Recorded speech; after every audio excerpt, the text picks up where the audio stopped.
The Galactic Hegemony discovered Earth in 2037. Their massive vessel emerged from the darkness beyond Mars, causing global panic until communication was established. "We have been watching your civilization for some time," announced High Commander Doral of the 50,000-year-old empire spanning thousands of species. Dr. Hannah Kim, a theoretical physicist working at Seoul National University, was among the scientists invited to the historic meeting in Geneva. While world leaders nodded along to the hegemony's explanation of humanity's new Category 3 classification, meaning they were approximately 500 years from developing interstellar travel independently, Hannah noticed something peculiar in the equations displayed during the presentation. "The integration path they're using," she whispered to her colleague Dr. Jun Park. "It's unnecessarily complex. This is how interstellar travel functions," explained the blue-skinned alien diplomat Terrace. "Your species will be gradually introduced to galactic technologies over the next several centuries as you mature." Hannah raised her hand, but was ignored as the aliens continued their rehearsed speech about humanity's place in the cosmic order. The meeting dragged on for hours. World leaders asked polite questions while military commanders sat stiffly in their chairs. Hannah couldn't stop staring at the holographic equations floating above the central table. Something was wrong with them. Not wrong exactly, but inefficient in a way that bothered her mathematician's mind. When the session ended, Hannah tried to approach the aliens, but security guards blocked her path. The hegemony representatives were whisked away to private meetings with the UN Security Council. "Did you see what I saw?" Hannah asked June as they walked back to their hotel. "I saw a lot of fancy light shows and aliens speaking perfect English," Jun replied. "Which part bothered you?" "Their FTL equations. They're using a 17-fold dimensional compression when a simple 3-dimensional approach would work." June laughed. "And I'm sure you know better than a civilization that's been traveling the stars for 50,000 years." "Maybe I do," Hannah said quietly. That night, Hannah couldn't sleep. She filled her hotel notebook with calculations, working through alternative approaches to the problem. By morning, she had filled 37 pages. 2 days later, back in Seoul, Hannah requested an emergency meeting with the university's dean. "I need funding and lab space," she told him. "I believe I can build an FTL drive within a week." The dean nearly choked on his tea.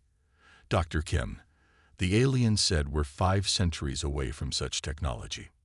"They're wrong," Hannah insisted. "Their approach is needlessly complex, like building a skyscraper when all you need is a bridge." The dean denied her request, but Hannah wasn't deterred. She called June and 5 other trusted colleagues from around the world. They agreed to meet at her small apartment. The hegemony uses a quantum folding technique that loops back on itself 17 times, she explained, pointing to her whiteboard. "But look what happens if we simplify the process using Bell's theorem as a starting point." Dr. Taho Ryo, a quantum engineer, studied her equations. "This can't be right.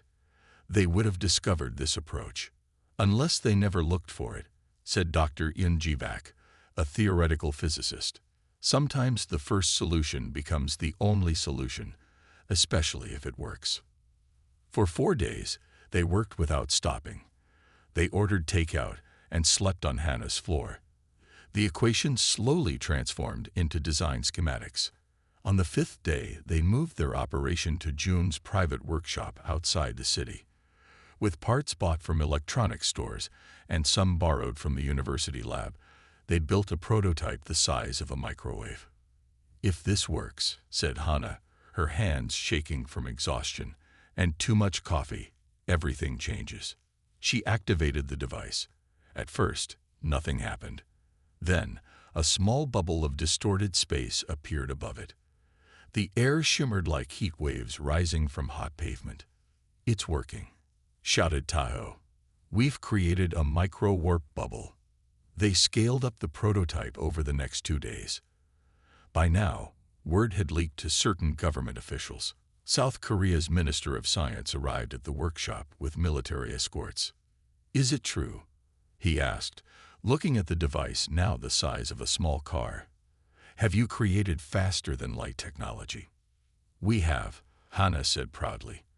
And the principles are simple enough that any nation with basic quantum technology could reproduce it. The minister made some calls. Within hours, Hannah and her team were flown to a military base where representatives from 20 countries waited. The hegemony has been in closed meetings with the Security Council for days, an American official explained. They're discussing how to guide our development over the next century. Meanwhile, you've just changed everything. Hannah presented her findings to the stunned officials. Their approach to FTL travel is like using a sledgehammer to push in a thumbtack. We found a simpler way. A decision was made.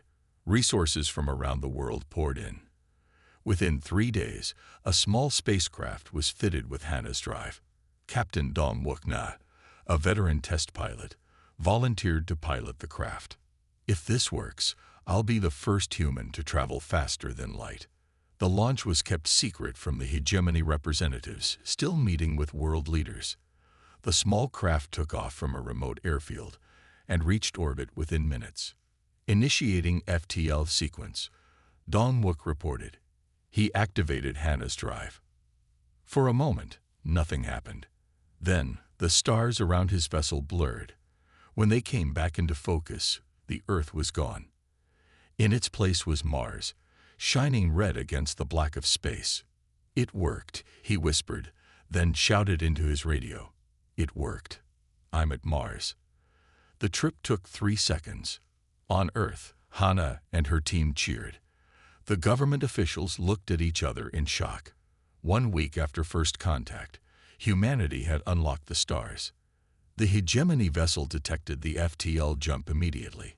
High Commander Doral interrupted his meeting with world leaders, his 4 eyes wide with alarm. What have you done? He demanded. That was a human vessel using FTL technology. The UN Secretary-General smiled. Perhaps we're quick learners, Commander. This is impossible. No species has ever developed this technology in less than a century after first contact. Maybe, said the Secretary-General, you've been doing it the hard way all this time. Doral's skin changed from blue to purple with anger. You don't understand the implications. The hegemony controls technological development across the galaxy to ensure stability. As they argued, Dong Wook piloted his craft back to Earth orbit. He positioned himself right next to the massive hegemony vessel. This is Captain Dong Wook, not of Earth. He broadcast on all frequencies, requesting permission to dock and discuss our mutual future among the stars. Hannah Kim had changed the course of human history in just 1 week. The galactic hegemony's careful plans for Earth were now in complete disarray. 3 days after first contact, Hannah assembled a team in her university laboratory. The whiteboard was covered in equations. Look at how they're approaching the quantum barrier, she said, pointing to a particularly dense section. They're using a 17-dimensional fold when a simple 3-dimensional approach would work. Dr. Sun-Woo Lee, a quantum engineer who had been skeptical at first, stood staring at the equations. That can't be right. They've had this technology for thousands of years. Sometimes being first means getting locked into a specific approach, Hannah replied. It's like they built a skyscraper of mathematics when all they needed was a bridge. The team worked for 72 sleepless hours. By the morning of the 7th day after the aliens arrived, they had constructed a prototype the size of a microwave oven. If this works, said June as they initiated the sequence, everything changes.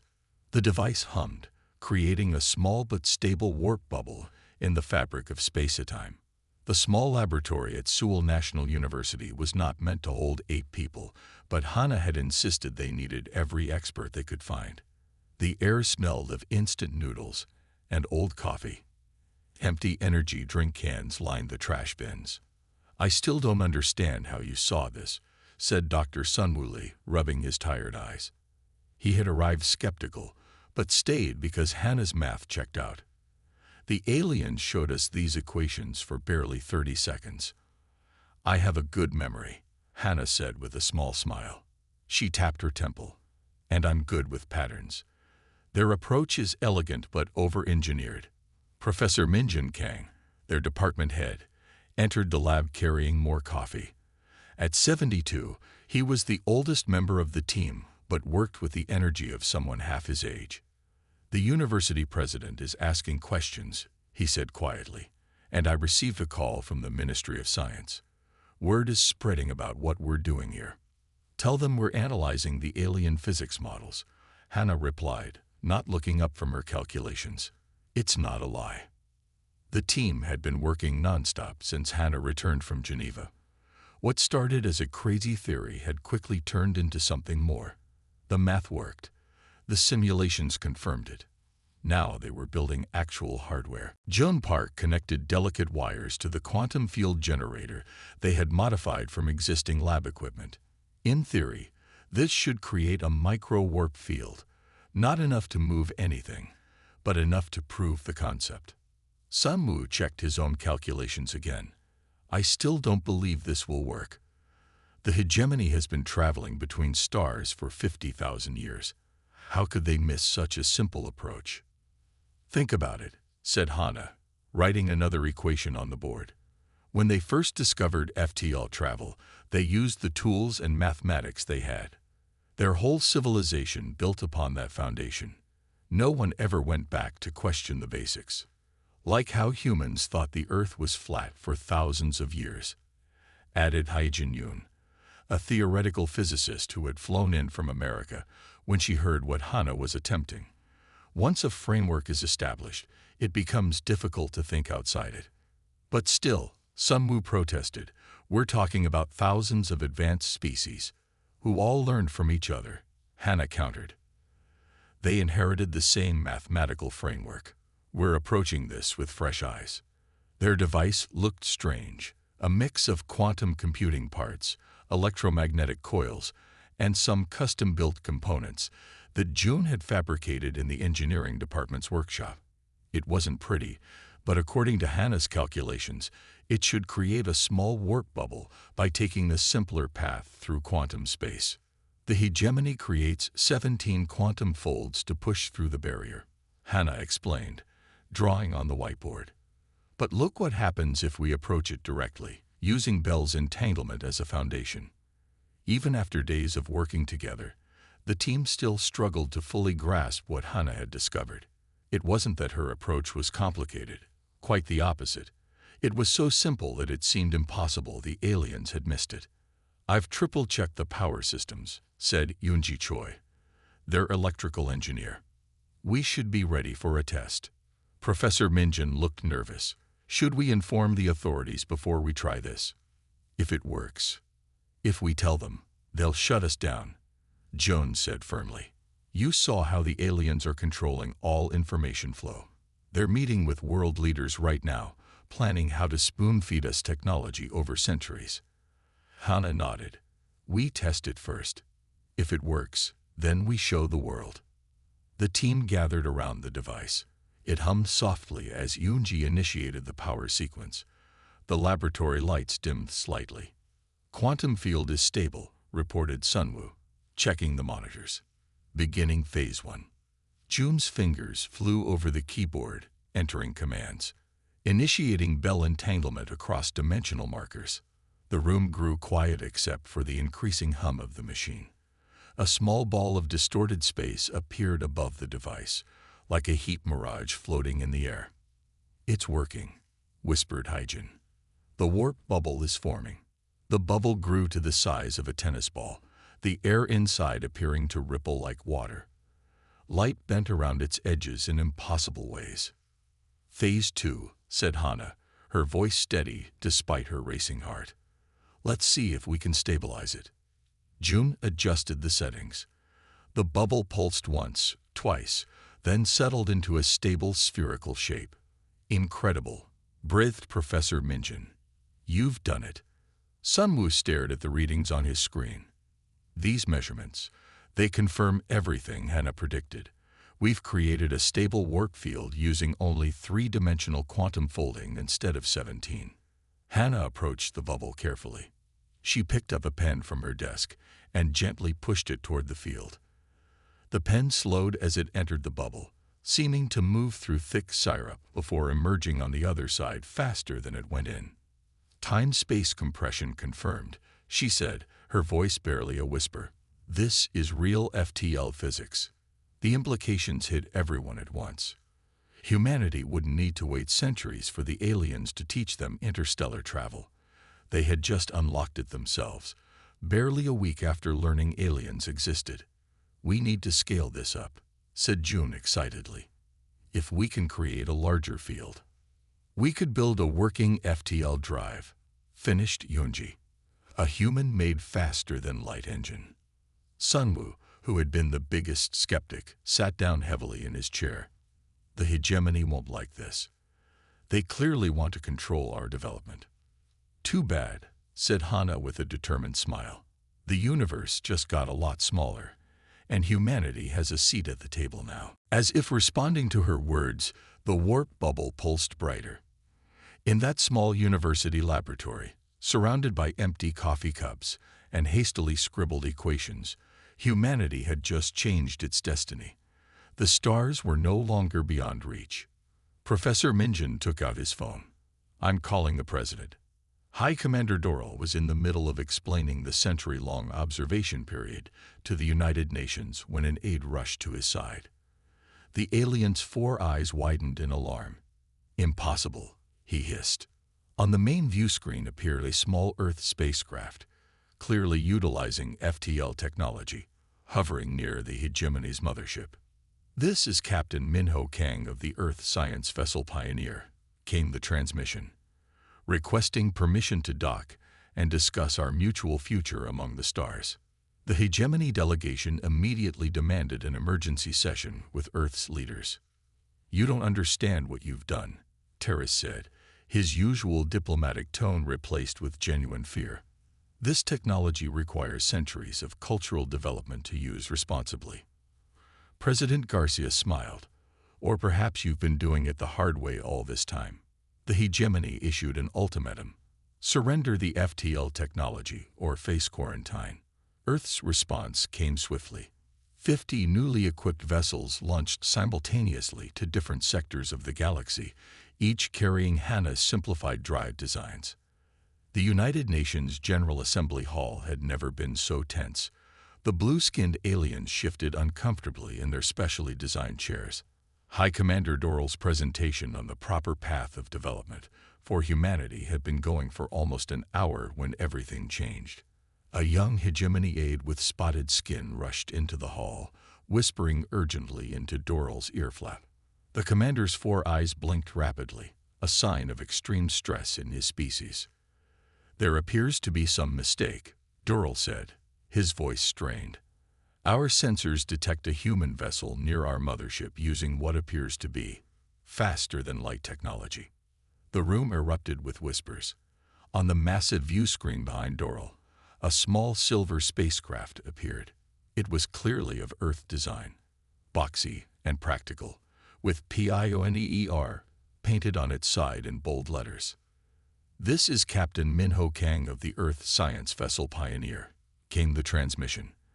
The captain was a middle-aged Korean man with a calm expression, requesting permission to dock and discuss our mutual future among the stars. President Garcia of the United World Council stood up. I believe our demonstration speaks for itself, Commander Doral.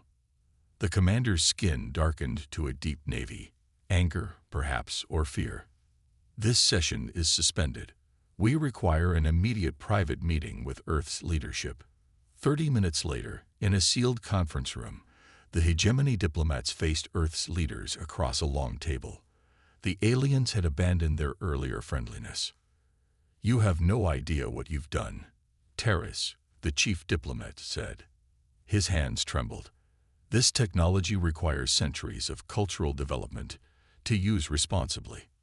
We developed it in 1 week, replied Dr. Hannah Kim, newly appointed as Earth's science director. She had been flown to New York as soon as the Pioneer launched. Perhaps you've been overcomplicating the process. Impossible. Doral slammed his 3-fingered hand on the table. No species in the history of the hegemony has developed FTL travel without proper guidance. It took the Zentari 300 years. The Lorians needed nearly 5 centuries. Or perhaps, President Garcia said with a small smile, "You've been doing it the hard way all this time." Doral and Terrace exchanged glances. The third alien, whose name and role had not been shared with the humans, spoke for the first time. "Your achievement is unprecedented," it said in a low, rumbling voice, "but also dangerous. The hegemony controls technological development for a reason. Without proper cultural safeguards, species tend to destroy themselves or others. We appreciate your concern," Garcia replied coolly. "But humanity has decided to chart its own course among the stars." Terrace leaned forward. "You misunderstand. This is not a negotiation. The hegemony controls over 3,000 star systems. We have maintained galactic peace for 50,000 years through careful management of technological development." "You mean through keeping most species dependent on you," Hannah countered. "Your 17-fold dimensional approach to FTL travel is needlessly complex. We suspect you've been doing the same with other technologies." The unnamed alien's eyes narrowed. "You are correct, Dr. Kim. And there is a reason for this complexity. It ensures no species advances too quickly." "We are offering you a choice," Doral said, his tone now formal. "Surrender your FTL technology to hegemony supervision, and we will accelerate your species' development timeline. You can join the Galactic Council within a century instead of the planned 500 years. And if we refuse," asked Garcia, "then Earth will be quarantined. No hegemony vessel will trade with your world. Any human ship detected beyond your solar system will be disabled and returned." The Earth delegation asked for time to consider. They were granted 1 hour. As soon as the aliens left, President Garcia activated a secure communication channel. "Is everything ready, Admiral?" "Yes, Madam President," came the reply. "All 50 vessels are prepared for immediate launch. Each has been equipped with Dr. Kim's FTL drive and the information packages." Hannah looked nervous. "Are we sure about this? The hegemony is clearly powerful. They're also clearly afraid," Garcia replied. "Your discovery threatens their entire power structure. If what you've told me is correct, they've been artificially limiting technological development across the galaxy for millennia. The simplified FTL drive is just the beginning," Hannah confirmed. "Looking at their other equations, I believe many of their technologies use the same unnecessarily complex approach." "Then we proceed as planned," Garcia decided. "The hegemony has controlled the stars for too long." 1 hour later, the human and alien delegations reconvened. "We have considered your offer," President Garcia announced formally. "Earth respectfully declines hegemony supervision." Doral's skin pulsed with dark patches. "Then you leave us no choice. Earth is now under quarantine. Any attempt to—" "I'm afraid you misunderstand our position, Commander," Garcia interrupted. "We are not asking for permission. While we've been talking, 50 Earth vessels equipped with our FTL drives have launched." The view screen behind them activated, showing multiple smaller screens. Each displayed an Earth ship similar to the Pioneer. By now, these ships have reached their destinations. 50 different star systems across the galaxy, Garcia continued. Each carries detailed instructions on how to build our simplified FTL drive. We are sharing this knowledge freely with every civilization we encounter. The aliens froze in shock. The unnamed one spoke first. "You cannot do this. The galactic order is about to change," Hannah finished for him. "For too long, the hegemony has controlled which species can travel among the stars and when. That monopoly ends today." Outside the UN building, crowds had gathered to watch the proceedings on giant screens. When Garcia announced Earth's decision, cheers erupted around the world. On the Pioneer, Captain Minho Kang received the news with satisfaction. His small ship remained positioned near the massive hegemony vessel, a symbolic statement of humanity's new status. "Captain Kang," came a transmission from an unexpected source. "This is Sub-Commander Lixel of the Hegemony Science Division. I wish to speak privately. Kang was surprised but agreed. When Lixel's image appeared on his screen, he noticed the alien looked nervous. "What you've done is remarkable," Lixel said quietly. "There are those among us who have suspected for centuries that the old ways were inefficient, but questioning established methods is discouraged in the hegemony." "Why are you telling me this?" Kang asked. "Because change is coming, Captain, and perhaps it is needed." Lixel paused. "Your Dr. Kim's approach to FTL physics, I would like to study it. There may be other technologies we have been overcomplicating." As the diplomat spoke, Earth's 50 vessels reached distant worlds, bringing humanity's gift to the stars. The age of the hegemony's unchallenged rule was over. The Regilian Cooperative, a Category 4 civilization that had been slowly advancing under hegemony supervision for 3,000 years, welcomed the human envoys with astonishment. "You achieved in days what we were told would take centuries," said Elder Duran to Dr. Sunwoo Lee. Similar scenes played out across the galaxy as humanity freely shared their discovery. The Governing Council of Elders, comprised of the oldest spacefaring species, dispatched warships to contain what they called the human contagion. Meanwhile, Hana discovered that the same principles could be applied to other technologies: energy production, matter replication, and even terraforming. Technologies the hegemony had been doling out over millennia could be reimagined and improved by human innovation. They built these systems when the galaxy was young, Hana explained to a global broadcast. They never questioned their foundations. Dr. Sunwoo Lee stepped off the small Earth vessel onto the surface of Rigel Prime. The air smelled like cinnamon and sea salt. The 3 suns in the sky cast multiple shadows behind him.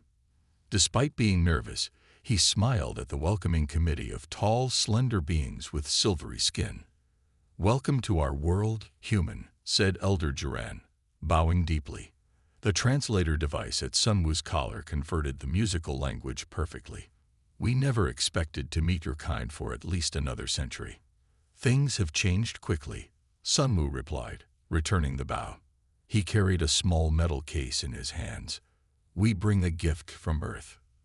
The Rigelians had been part of the hegemony for over 3,000 years. Classified as a Category 4 civilization, they had been slowly gaining technological privileges under strict hegemony supervision.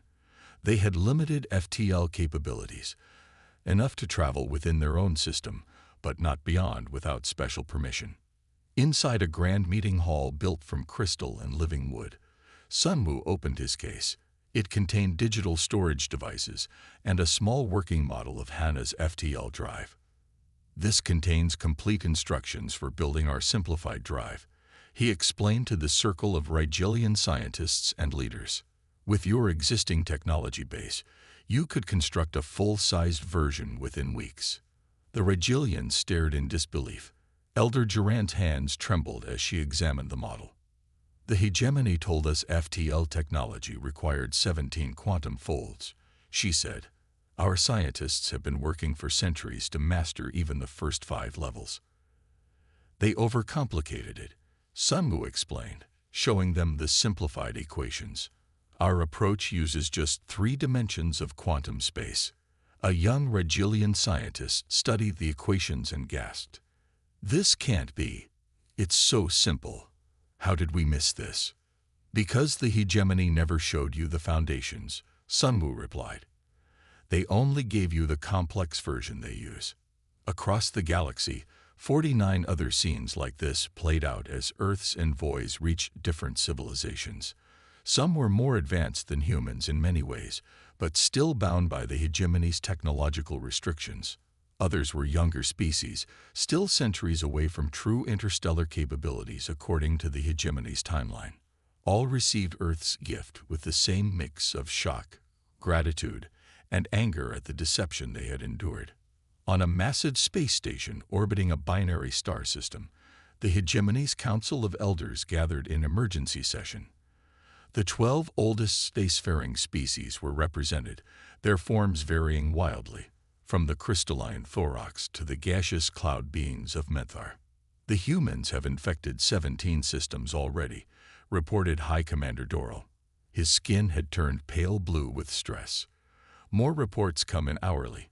They're distributing the simplified FTL technology to anyone who will receive it. This is unprecedented, said the Thorax representative, light refracting through its crystal body. No species has ever defied the development protocol so boldly. Because no species has ever bypassed our technological safeguards, replied the eldest member, a small gray being from one of the first civilizations to join the hegemony. The humans found a shortcut we never anticipated. We must contain this, Doral insisted. I have dispatched warships to intercept the remaining human vessels and establish the quarantine around their solar system. And what of the knowledge already spread? Asked another elder. We cannot erase it from every world they've contacted. Back on Earth, Hannah Kim worked furiously in her expanded laboratory. The government had given her an entire research campus and unlimited funding. Scientists from around the world had joined her team. The same principles apply here, she explained, pointing to a holographic display of another hegemony technology. Their approach to energy production uses the same overcomplicated methodology as their FTL drive. It's like they deliberately built in inefficiency, said June, who had become her chief assistant. But why? Control, Hannah replied simply. If technology is complex, it's easier to restrict who can use it and how. She demonstrated her point by activating a small device on the table. It hummed quietly, producing enough energy to power a small city from something the size of a toaster. Their version of this technology is the size of a building and requires rare materials from 3 different star systems, she explained. Ours uses common elements and simple physics. President Garcia called a global broadcast later that day. Hannah sat beside her, nervous but determined. People of Earth, the president began. 1 week ago, we learned we were not alone in the universe. Today, we have learned something equally important. The galaxy is not as it seems. Hannah took over, explaining in simple terms how the hegemony had been controlling technological development across thousands of worlds. They built these systems when the galaxy was young, she said, and they never questioned their foundations. For 50,000 years, they'd been doing things the hard way, perhaps deliberately. The broadcast reached beyond Earth. Despite hegemony attempts to block the signal, sympathetic members of advanced races helped relay the message across hundreds of worlds. In deep space, a hegemony warship intercepted an Earth vessel bound for the Centauri system. Human ship, power down and prepare to be boarded, commanded the hegemony captain. By order of the Council of Elders, all unauthorized FTL technology must be surrendered. Captain Yuna Kim of the Earth ship, Pathfinder, responded calmly, "We will comply with your instructions." As the warship moved closer, something unexpected happened. 3 ships appeared from FTL jumps, vessels of different designs from different worlds. A Rigelian cruiser, a Proximan defense craft, and a ship of unknown origin positioned themselves between the Pathfinder and the hegemony warship. Hegemony vessel, came a transmission from the Rigelian ship. The humans are under our protection. The Rigelian Cooperative has adopted their FTL design and rejected hegemony oversight. Similar standoffs occurred throughout the galaxy as species long kept under hegemony control suddenly found themselves with the power to travel freely among the stars. On the hegemony homeworld, protests broke out among younger members of their society. Signs and chants demanded answers about the human truth and why their leaders had hidden simpler approaches to galactic technologies. A junior science officer named Melis, who had studied the human equations, addressed a crowd. For millennia, we've believed our approach was the only way. What if we've been wrong? What else might we discover if we question our foundations? The galaxy trembled on the edge of revolution, sparked by one human woman who looked at alien equations and asked a simple question. Why so complicated? 6 months after the hegemony arrived at Earth, the 50,000-year-old empire had fundamentally transformed. A new galactic congress convened, with humanity holding a seat alongside species that had traveled the stars since before mammals walked Earth. "We propose open sharing of all technologies," said Hannah, now serving as Earth's first galactic ambassador. "Innovation thrives in collaboration, not isolation." Some elder species initially resisted, but the coalition of newly empowered civilizations was too strong to ignore. Captain Minho Kang, commanding Earth's first deep space exploration vessel, sent back reports of formerly isolated worlds embracing the new era of cooperation.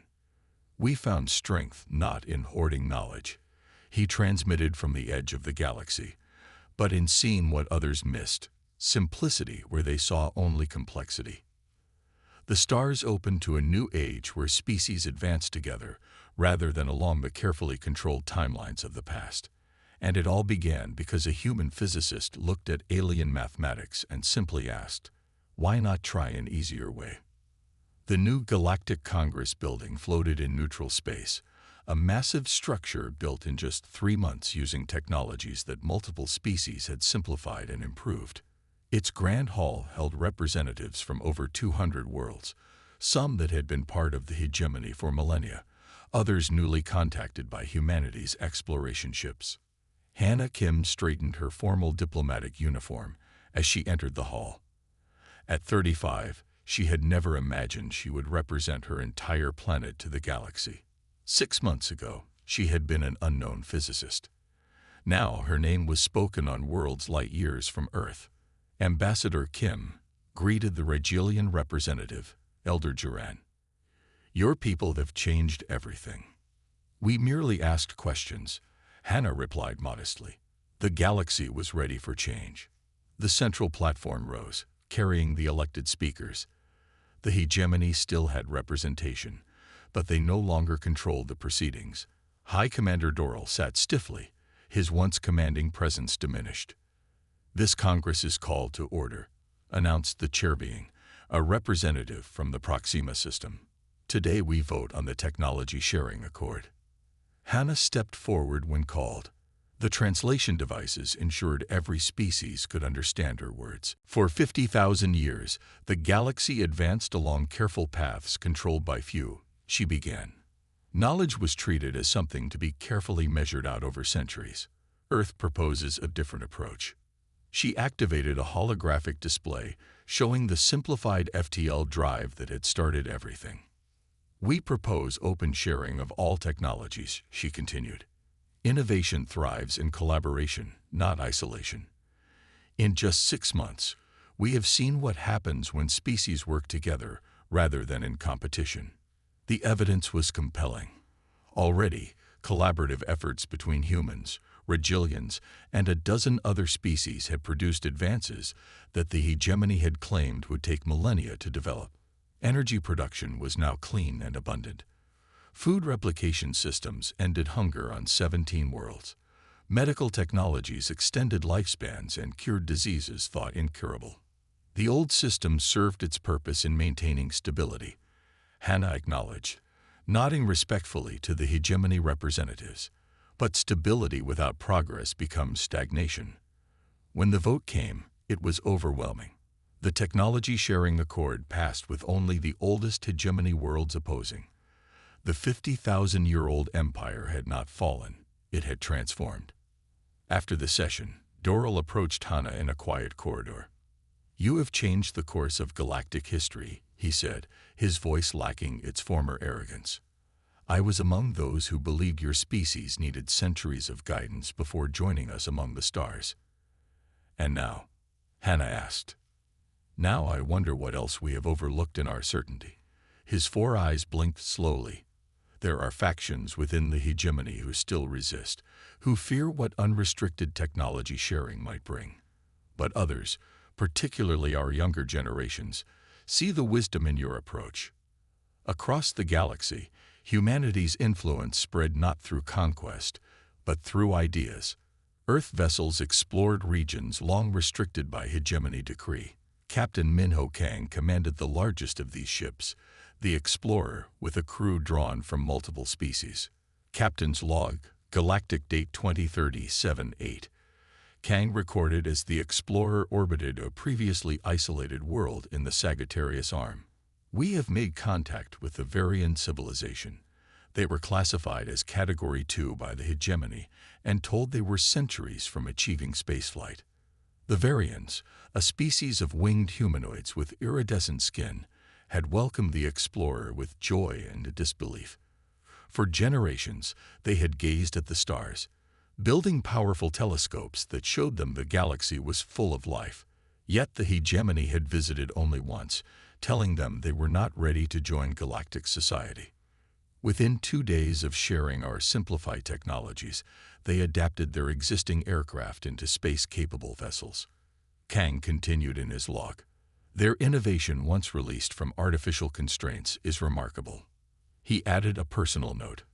"We found strength not in hoarding knowledge, but in seeing what others missed, simplicity where they saw only complexity." Back on Earth, Jun Park led the next wave of research. Using principles derived from studying hegemony technology, his team developed a new form of instantaneous communication that worked across any distance. The hegemony claimed this was impossible, he explained to President Garcia during a demonstration. Their communication systems still experience time lag across great distances. "Why?" asked the president. "If they had FTL travel, why not FTL communication?" "Control," Jun said simply. "If information travels slowly, it's easier to manage. If every world can talk to every other world instantly, central authority becomes difficult to maintain." The new communication network linked the galaxy in ways never before possible. Ideas spread instantly. Cultural exchanges flourished. Music, art, literature, and philosophy flowed between worlds. Not everything was peaceful. Some elder species, accustomed to their privileged position in the old hierarchy, launched military actions against newly empowered worlds. But these conflicts were short-lived. The coalition of free worlds, with Earth often mediating, established a mutual defense agreement that discouraged aggression. 1 year after first contact, Hannah stood on the observation deck of the Galactic Congress Station, watching ships arrive from dozens of worlds for the anniversary celebration. "Did you ever imagine this?" asked Sun Wu Li, who had joined her diplomatic team. "When you first saw those equations in Geneva?" "No," Hannah admitted. "I just saw a puzzle that needed solving. I never thought it would change the galaxy." A small ship docked at the station, unusual in design, combining elements from multiple species technologies. Its captain, a young hegemony scientist named Malus, had become one of the strongest advocates for the new order. "The true power of the open approach," Malus said as she joined them on the observation deck, "is not just in simplifying what exists, but in creating what we never imagined possible." She displayed a small device that hovered above her palm. "This is the work of 17 species collaborating. It allows instant translation of thought directly between minds. No language barriers, no misunderstandings. What we can achieve together is only beginning," Hannah said, watching the stars beyond the viewport.